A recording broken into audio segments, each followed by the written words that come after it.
semuanya. Jadi sedikit banyak saya kasih sedikit tentang inquiry kolaboratif.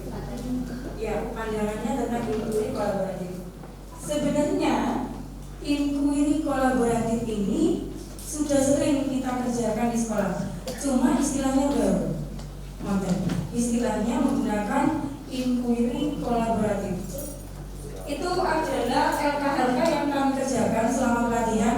Kalau menurut Pak Angga umum tenang gini gitu. Bertiga kita umum memang dari pagi sampai sore. Di situ ada refleksi awal.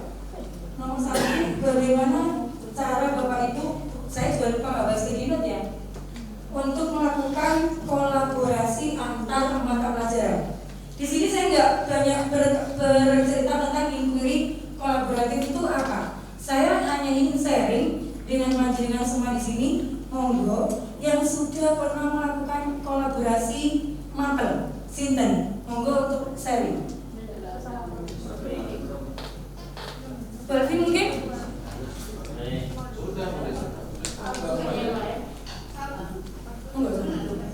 Belum. Teman-teman, monggo. Seperti apa menurut panjenengan kolaborasi itu? Untuk tahun kemarin mata pelajaran PKK ya kalau nggak salah. Kalau sekarang kan diganti KIK. Untuk mata pelajaran PKK masuk produktif. Kami berkolaborasi dengan mata pelajaran bisnis digital, bisnis online, terus mapel apa lagi ya? Retail kalau nggak salah. Untuk menghitung biaya produksi. Sebenarnya inquiry kolaboratif ini sudah sering Bapak Ibu lakukan semuanya, baik dari mapel normatif adaptif ataupun dari mapel produktif atau mapel kejuruannya. Jadi yang dinamakan dengan inquiry kolaboratif itu sebenarnya ini Bapak Ibu. PJOK setiap hari mungkin ya Pak. Dengan pemasaran. Dengan apa Pak? Dengan pemasaran seperti apa contohnya? Jualan di warung sebelah gitu. Tahu kocek gitu. Benar. Jadi habis bergas langsung inquiry dengan penjual tahu kocek di sebelah ya. Oke. Saya umumnya.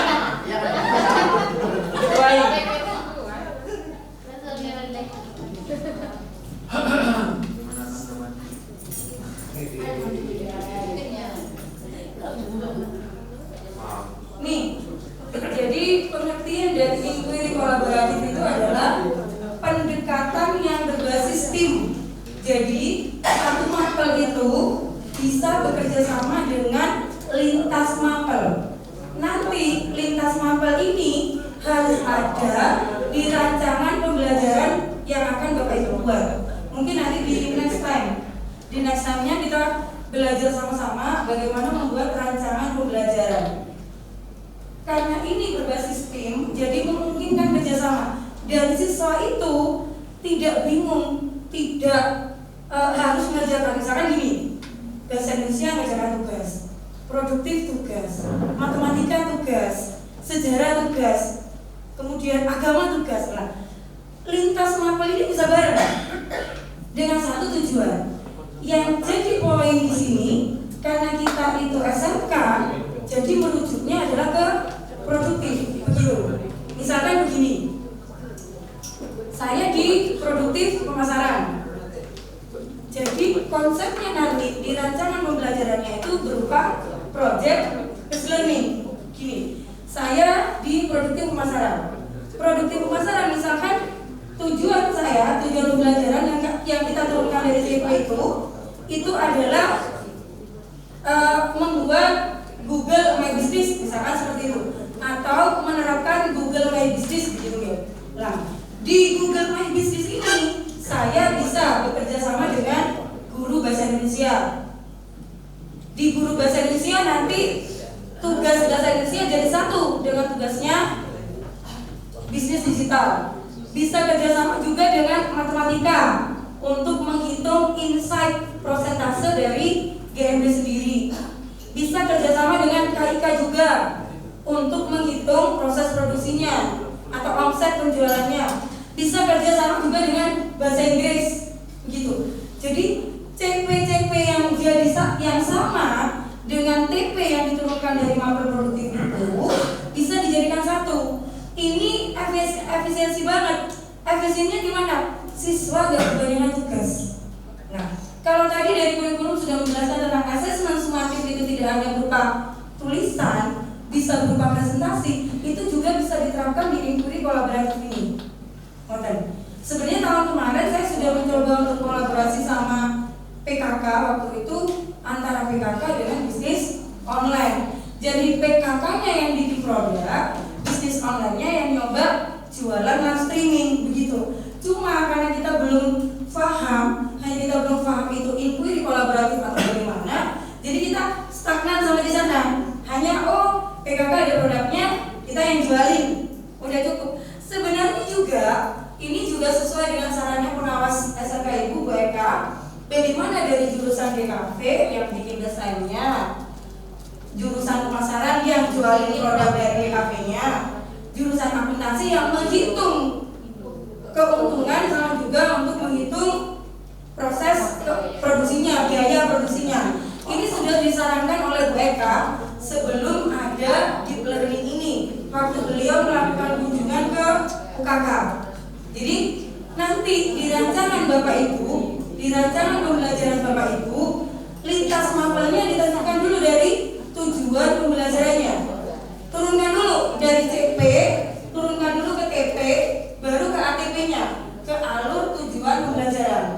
Yang merujuknya secara otomatis memang karena kita sangka merujuknya sama produktif, sama kejuruannya.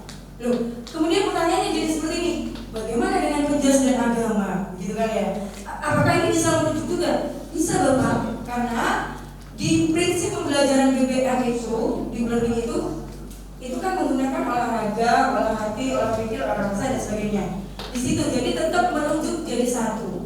Jadi monggo Bapak-bapak dan ibu-ibu semuanya, para guru hebat yang hadir hari ini, monggo pada saat membuat rancangan pembelajaran, monggo kita lihat orang-orang produktif ini butuhnya yang apa, begitu. Baik dari produktif DKV, bisnis digital dan juga akuntansi, monggo ini butuhnya apa?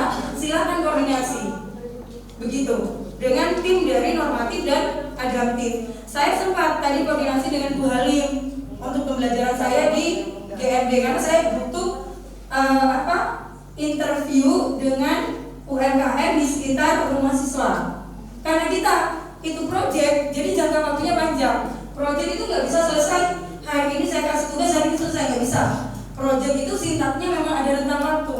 Seperti yang sudah disampaikan Bu Desa tadi, sintak kalau kita mengambil sintaknya project based learning itu ada sintaknya, ada rentang waktu. Minggu pertama apa, minggu kedua apa, minggu ketiga apa, begitu. Jadi nanti di inquiry kolaboratifnya pada saat panjenengan semua membuat rancangan pembelajaran itu dimunculkan dengan lintas mapel, begitu. Ya, di sini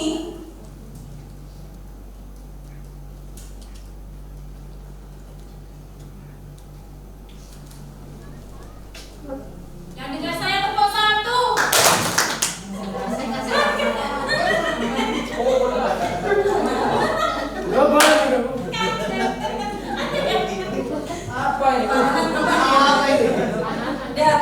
Siklus dari inquiry kolaboratif itu ada seperti ini Bapak Ibu. Ada desain, ya, itu bentuknya dari inquiry kolaboratif. Ada desain, ada akses, kemudian issue, reflect and change, dan implementasi.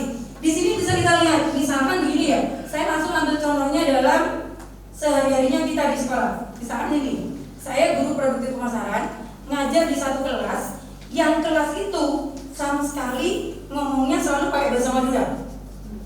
Ada nggak di kelas kita? Ada. Jadi setidaknya saya pada saat membuat rancangan pembelajaran itu harus kerjasama dengan satu guru bahasa Indonesia. Untuk apa nih? Agar saat pembelajaran berlangsung, KBM berlangsung, tidak menggunakan bahasa daerah, tetapi menggunakan bahasa Indonesia. Kan begitu tuh desainnya. Kemudian aksesnya, nih, saya sebutkan satu-satu dulu. Akses atau identifikasi. proses memahami secara mendalam siapa murid yang ada di hadapan kita. Jadi kita harus paham dulu muridnya ini timbul dari masalah ini, timbul masalah apa? Kenapa saya guru produk pemasaran harus kerjasama dengan guru bahasa Indonesia, begitu? Atau harus kerjasama dengan matematika? Itu identifikasi. Jadi kita harus mengidentifikasi dulu nih, ada permasalahan apa nih di kelas A, begitu? Atau kalau permasalahannya tidur terus bu, permasalahannya bu, kita kerjasama dong lintas mapel dengan guru penjas. Bagaimana fisiknya untuk sehat? Jadi pada saat pembelajaran dia juga tetap aktif. Salah guru penjas ini. Iya, salah guru penjas yang Pak ya. Karena tidak bisa mengaktifkan siswanya. Maafkan kami Pak. Selalu ada penjas bu. Di rumah ya. Kemudian didesak. Setelah kita mengidentifikasi masalah yang ada di kelas A misalkan, kita desain atau rancangan. Rancangannya apa nih yang akan kita buat antara guru pemasaran dengan guru bahasa Indonesia agar anak-anak yang kita ajar tadi kontekstualnya tetap menggunakan bahasa Indonesia secara pada saat pelaksanaan KBM. Jadi bahasa daerahnya kita tinggalkan. Beda pada saat pembelajaran mulok. Beda lagi kan?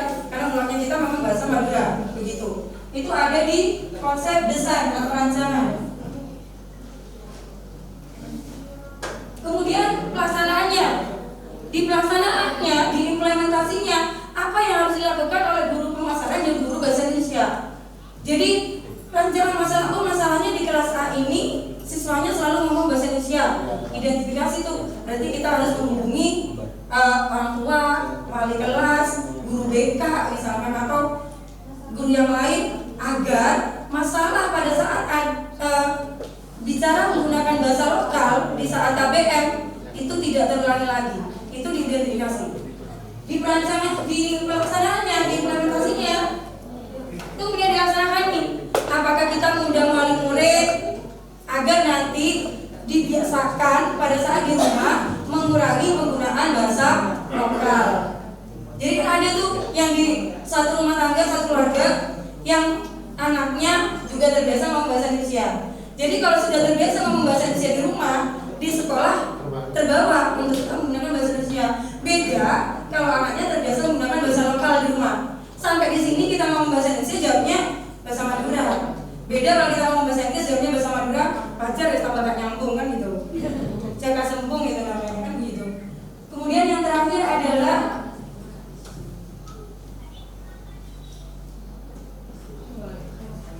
itu sudah tidak ada ya Bapak Ibu. Jadi pada intinya inquiry kolaboratif itu ada akses identifikasi, ya, kemudian desain, kemudian measure sama yang namanya implementasi. Mungkin nanti kita butuh waktu tersendiri untuk membahas inquiry kolaboratif karena waktunya kita memang sudah habis. Yeah. Sebelumnya seperti tadi karena kita buka dengan pantun, jadi kita juga tutup dengan pantun.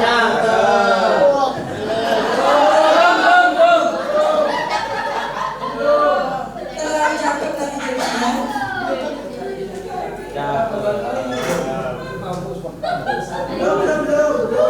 Belum Ibu. Ya.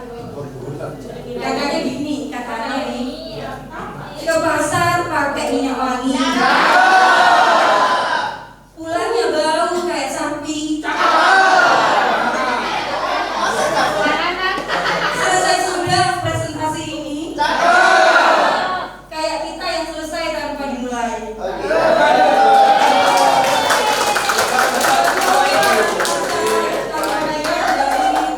Perwakilan sekolah pada saat mengikuti pelatihan. Selanjutnya kita minta maaf. Jadi nanti modul-modulnya mungkin bisa ke